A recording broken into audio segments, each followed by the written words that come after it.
ചോദ്യപേപ്പർ ചോർച്ചാ കേസിൽ എംബസ് solution CEO ഷുഹൈബിന്റെ ജാമ്യാപേക്ഷ പരിഗണിക്കുന്നത് നാളത്തേക്ക് മാറ്റി. ഷുഹൈബിന്റെ കസ്റ്റഡി അപേക്ഷ നാളെ സമർപ്പിക്കും. പ്യൂൺ അബ്ദുൾ നാസറിന്റെ ജാമ്യാപേക്ഷയും നാളെ പരിഗണിക്കും.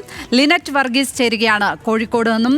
ലിനറ്റ്, ഈ പ്രതികളെ ചോദ്യം ചെയ്തതിൽ നിന്നും വ്യക്തമാകുന്ന കാര്യങ്ങൾ എന്തൊക്കെയാണ് നമുക്ക് ചോദ്യപേപ്പർ ചോർച്ചയുമായി ബന്ധപ്പെട്ട് അന്വേഷണ ഉദ്യോഗസ്ഥരിൽ നിന്ന് ലഭിക്കുന്ന വിവരങ്ങൾ?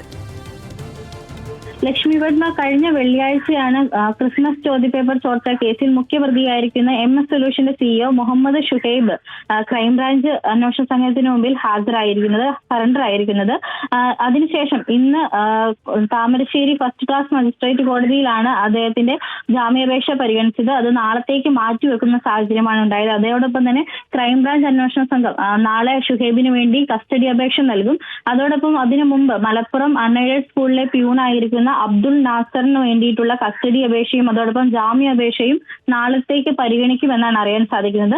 അതിന് തൊട്ടു മുന്നോടിയായിട്ട് കഴിഞ്ഞ ചോദ്യം ചെയ്യൽ ഷുഹൈബും അതോടൊപ്പം അബ്ദുൾ നാസറും പറഞ്ഞ മൊഴികൾ അനുസരിച്ച് അബ്ദുൾ നാസർ വാട്സപ്പ് വഴി എംഎസ് സൊല്യൂഷന്റെ അധ്യാപകനായിരിക്കുന്ന ഫഹദിന് ഈ ചോദ്യപേപ്പറുകളുടെ ഫോട്ടോ വാട്സപ്പ് വഴി അയച്ചു നൽകി എന്നാണ്.